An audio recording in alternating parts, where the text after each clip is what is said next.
Okay.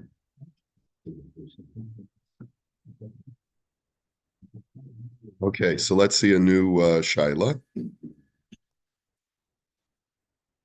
the shaila is Melamed Sherot Salach Serbo Be'emtza Hashana. A teacher wants to resign in the middle of the year.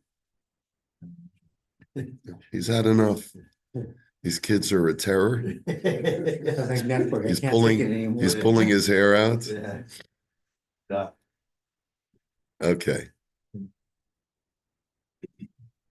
Hofia bifanenu echad mimenahale hatatim hagdolim shel achenu haashkenazim. So you see Rav Shrag is a Sephardi, right? So he says, so one of the principles of one of the Talmud Torahs, a very large Talmud Torah from an Ashkenazi, our brethren, the Ashkenazim, have come to us.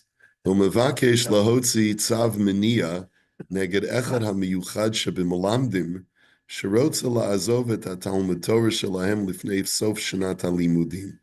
And he's seeking an injunction against one of the teachers, echad hamiyuchad shebimlamdim, a very special teacher who would like to leave his post at this Talmud Torah before the end of the school year. Why? Because he wants to sign a contract with another Talmud Torah. So here you have an example of where one school is trying to poach a teacher from another school. So it's not that he's had enough. That would be great. Thank you very much. He's an outstanding teacher. He's in hot, please. He's in high demand. Okay. And if he's in high demand, so someone made him a better offer. Yeah, he's a hot commodity. And somebody has offered him a better job, I guess, maybe a better salary, but they need him right away. Thank you so much. They need him right away. Okay. Ume'achar u'melamed ze miyuchad b'mino ki b'talmud Torah ze lomdim b'tzura miyuchedet b'mina. He says, this is a very highly specialized teacher. They teach in a particular way the curriculum that this teacher teaches. It could be, there's different methods. There's the Maharal method, and then there's I forget the name of the, it'll come to me at some point. It's not important right now. There's different methods of teaching where they go through a certain type of curriculum very quickly. So, ve'imhu yazov es haTalmud Torah, yesh chashash savir shekama v'kama talmidim chashuvim yazov es haTalmud Torah be'ikvoisa. And there's a genuine concern that a number of students, if he leaves, they will leave as well and follow this teacher. Asher alkeinu mevakesh lahotzi kenegdo tzav ha'oiser alav liitkasher im Talmud Torah acher ad lebirur din Torah. So he's seeking an injunction that you may not sign with any other school until we clarify this in a din Torah. Okay, Marvin, what do you say? Okay, so from a secular point of view, in employment law, there's two types of contracts. One would be a term contract. So if he was hired for the year, then the reason the notice business usually doesn't help. If it's sort of just unhired, you like to hire teachers without a term, just you're there. So both the employer if you're going to terminate for not cause, you have to give reasonable notice that you're going to terminate somebody. So it takes a few months to get a replacement. You got to give a few months notice by the employer to the guy you're going to let go.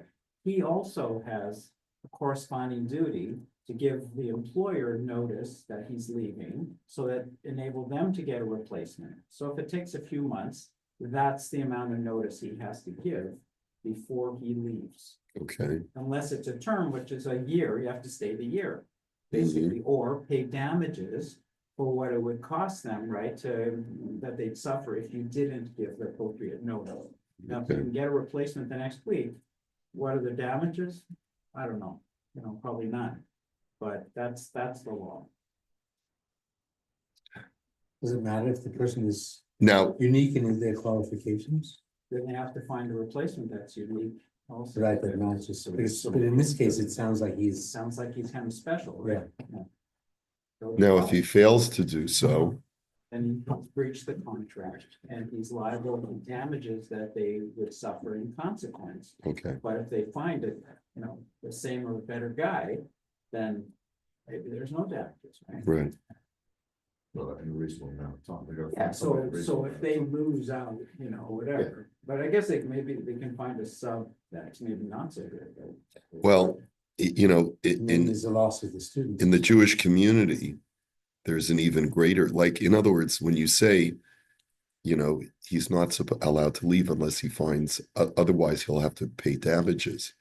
In the corporate world, sometimes it'll be worth it for the guy to pay damages. Here, he will be prevented from doing that. In other words, the Beis Din could place an injunction on him and basically chain him to his job. So in the secular courts, this employment employer thing, you don't have injunctions to prevent people or to cause someone to be hired or to stay in a job, because that's kind of like slavery. Yeah, right. So there is no injunctions in secular law to keep somebody in work. You can't force someone to work, Right, right? right. Yeah, that's slavery. And I thought we learned that So that's somewhere. against public policy, they don't do that. So the remedy of an injunction is not available in this context. Yeah. It's money or nothing. Right. Basically. Yeah. There I you thought go. we learned somewhere along the way that you can't enslave a Jew as well. Well, but the argument is that this is not enslavement in the strict sense, because you're paying him for his work. Right. You're just telling him. Right. Yeah, okay. All you're doing is determining in terms of the work contract. That's the right. Injunction. Yeah. You have to stay or you don't have to stay.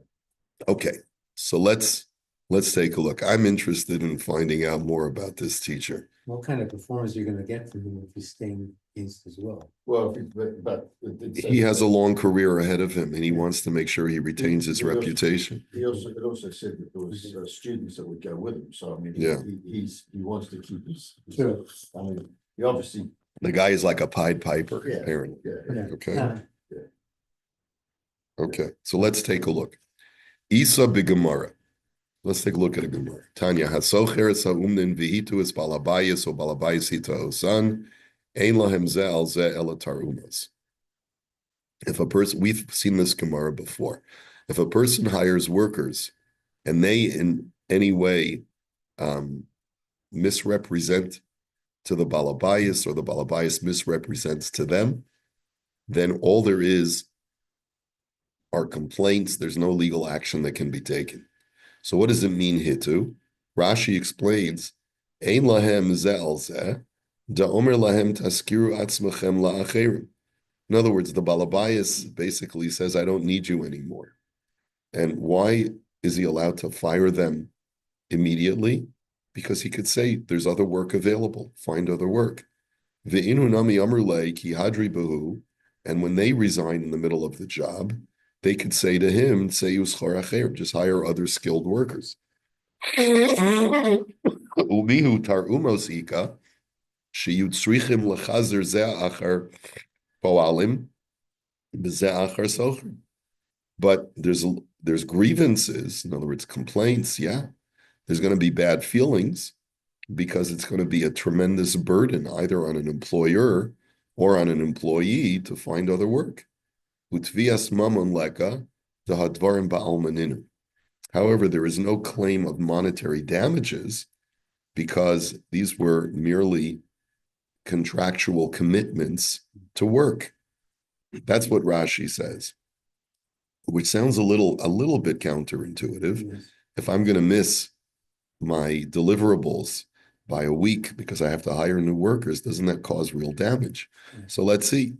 Because of a maharik, Paul Yacholachsabo Afilu Kibel Kfar Demes Chiruso, Ve'ain Biyado L'Shalim L'Balabayas, Afilu Hachi Yacholachsabo V'Hamos Chavalav. The maharik goes even further. An employee is allowed to quit in the middle of a job, even if he's already been paid for the job, and he doesn't have the wherewithal to pay it back. He'll owe the money, but he's allowed to quit. Ulam. So this is all when the hiring was done without a contract. And typically, hiring a worker without a contract, the working itself represents the contract. Ulam heicha da asu kinyan o kasvu v'chasmu al chayzik minhag b'nei medina.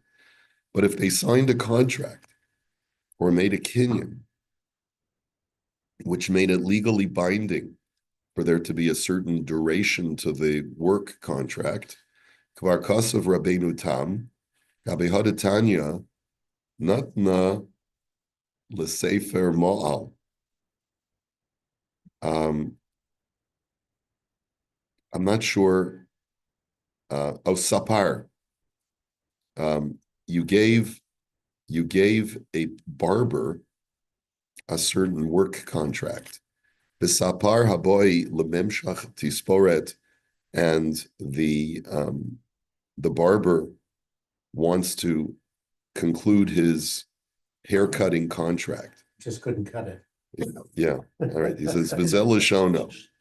Mikan raya da hasoifer shehiskir atzmo imashchu mimenu kulmis otar shalo ein yecholim shuv lachzor bahem. He says, if a sofer, a scribe, or a barber was hired, and imashchu mimenu kulmis otar shalo, I'm not sure what it means that they took the quill or his razor, or whatever he's using to cut hair, his tools. I guess maybe they made a kinyan using his tools. They're not allowed to retract. But why then is a regular employee allowed to retract? V'yishlomar to poel dafka. So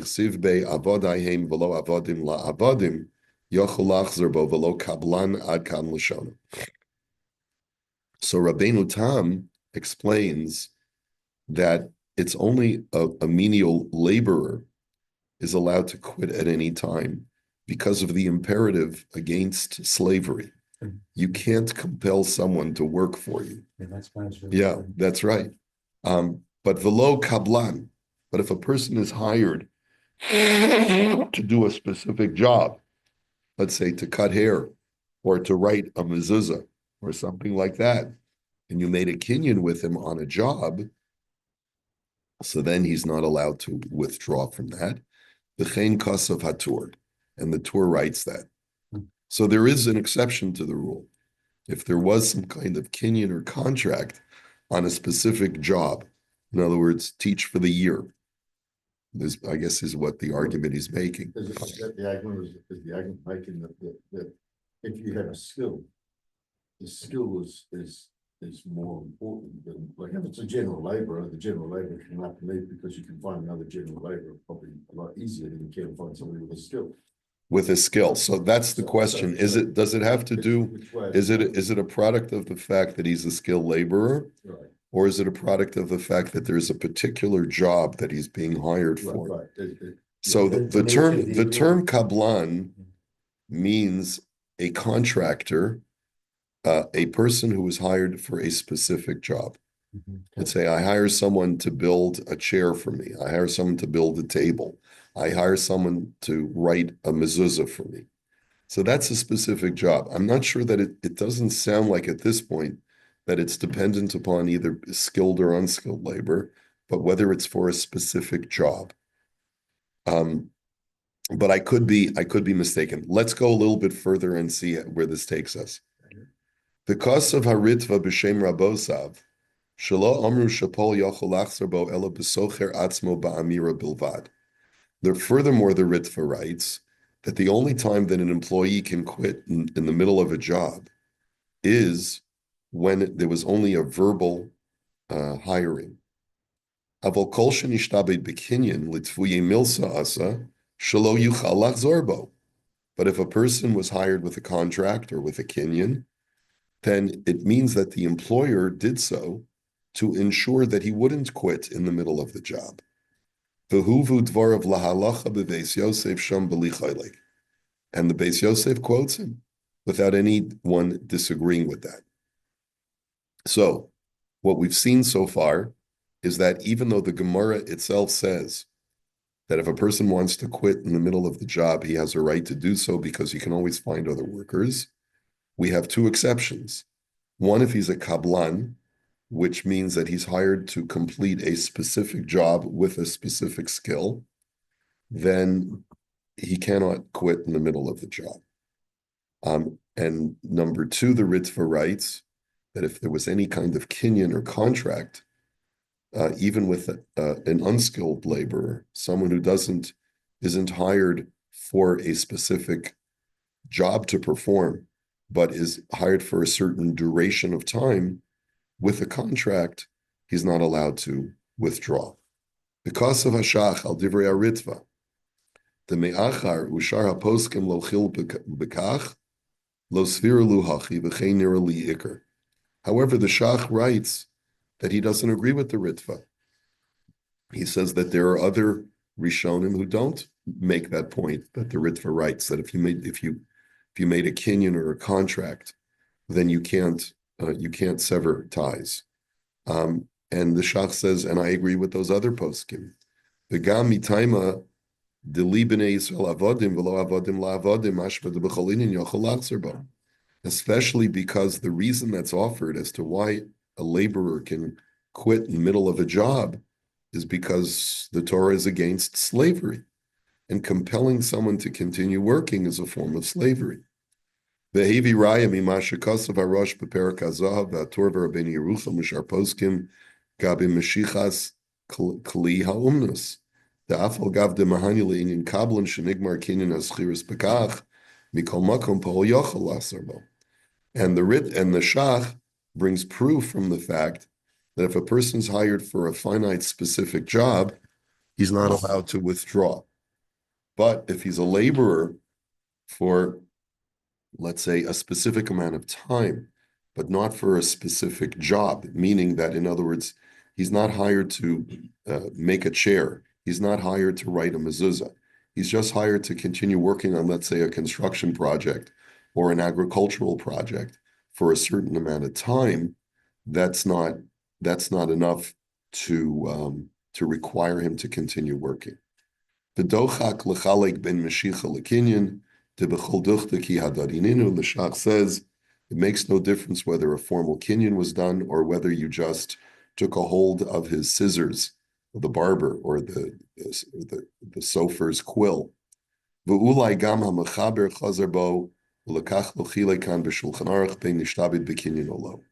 maybe the Mechaber himself doesn't agree with the Ritva because he doesn't make that distinction in the Shulchan Aruch.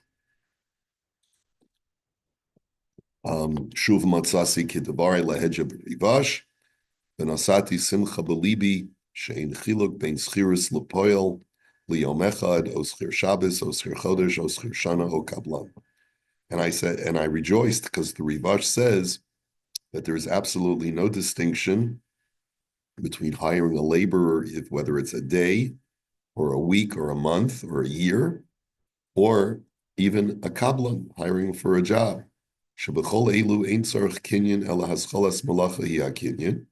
That in all of those cases, you don't need a formal kinyan in order to begin the work contract. But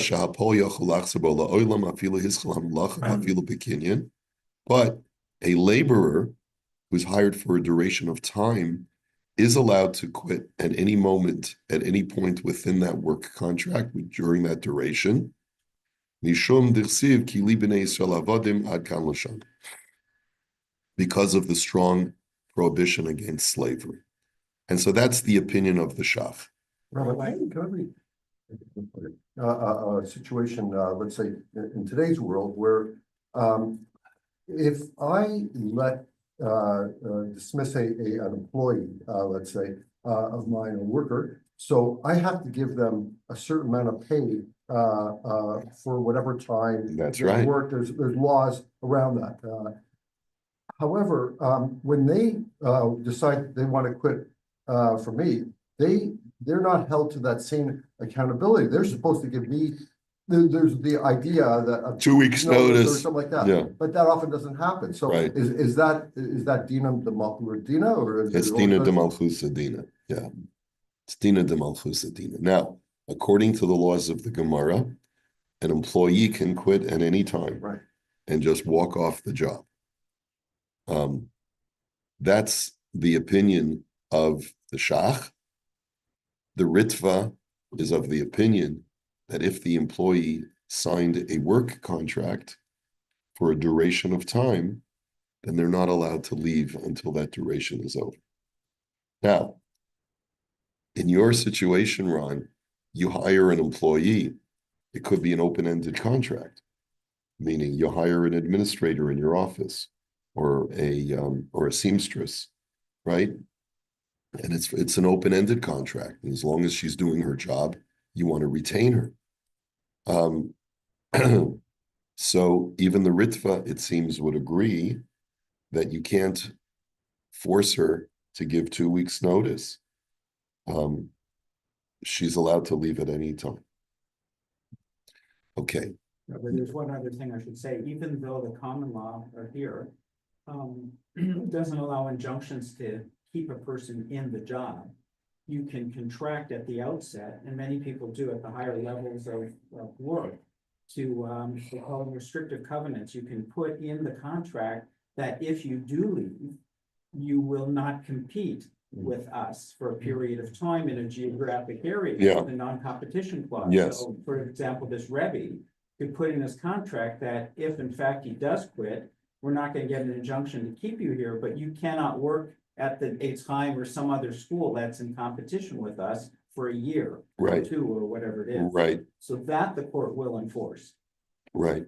that. Will they enforce that though? Because you can't, if that's their employment, from my understanding, a non-compete clause is harder to hold. Yeah. Because you can't stop somebody from working to make a living. Yeah, so So if go that's- to if another that's- province. If that's their living, Yeah. then, So the non-competition clause has to be reasonable Right, in terms of okay. scope and duration, right? So, if you say it can't work anywhere in Ontario in a Jewish school, that would probably be unreasonable. But if it says you can't work in the, in this area here or something like that, that would probably be fine. Right. In which case the guy has a disincentive for leaving, right? Yeah. yeah, okay. Okay. So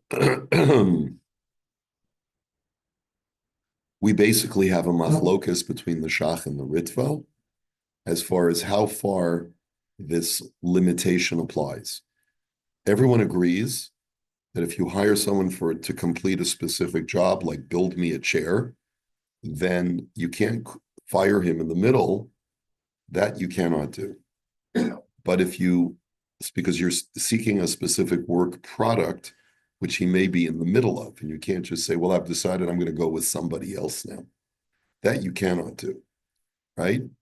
And especially, and that's true if it sounds like you need to make a kinyan of some kind with the laborer, with the worker, the carpenter, in order to make that legally binding. Now, if you hire someone for a duration of time, then it's a machlokas between the Ritva and the Shach. If you have a contract for a specific duration, whether the employee is allowed to sever ties. The Ritva says he cannot because he committed himself to a certain duration of time. And the Shach says he could quit. Okay, let's continue. Amnam. B'nidon didon sh'hamalamid lo ratza lavod b'talmud Torah zeh v'rotza l'lamed b'talmud Torah acher d'mimon hafshach hu avad.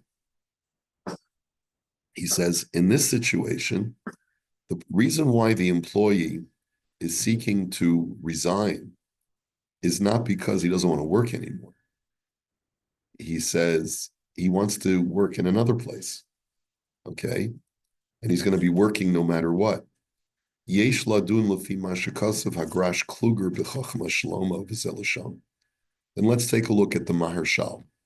He says something interesting. He says, Nira lefi aniyas daiti davar chadash. To my dekaimel and depol yachzer lachso bo b'chatzi ayom.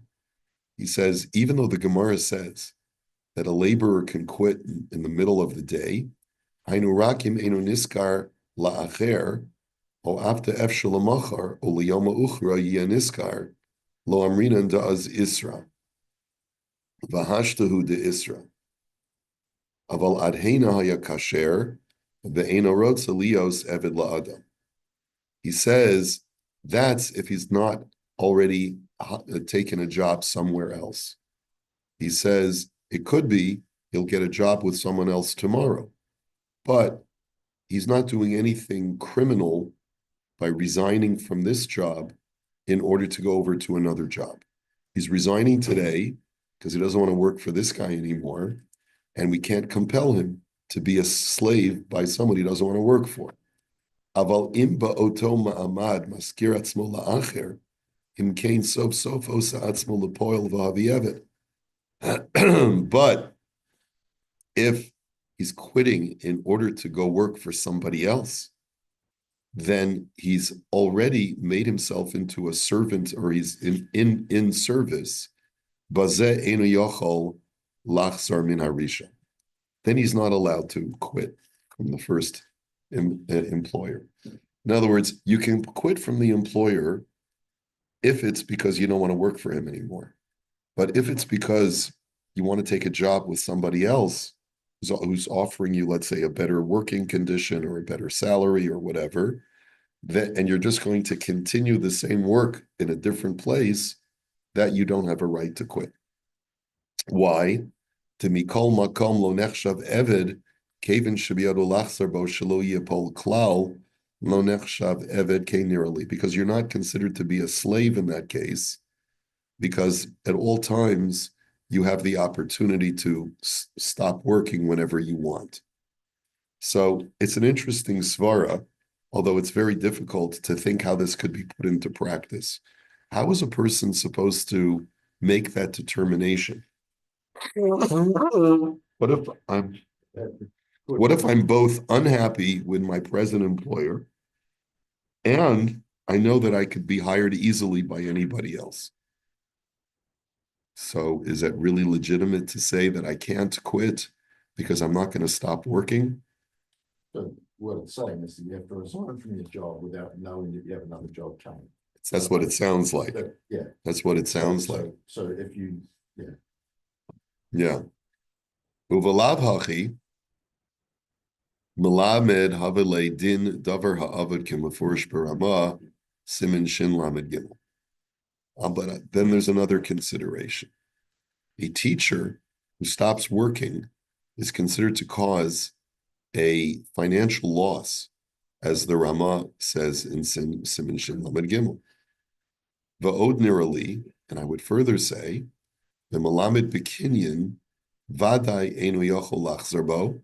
If a person is a teacher who signed a contract or made a kinyan, then he certainly cannot resign. Because as the Shach said, if you're hired, he quotes the Ritva saying that if you're hired with a contract, you can't resign. And even though the Shach says he doesn't personally agree, but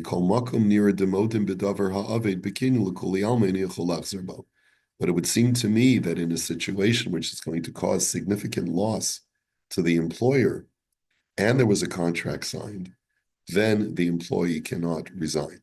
And so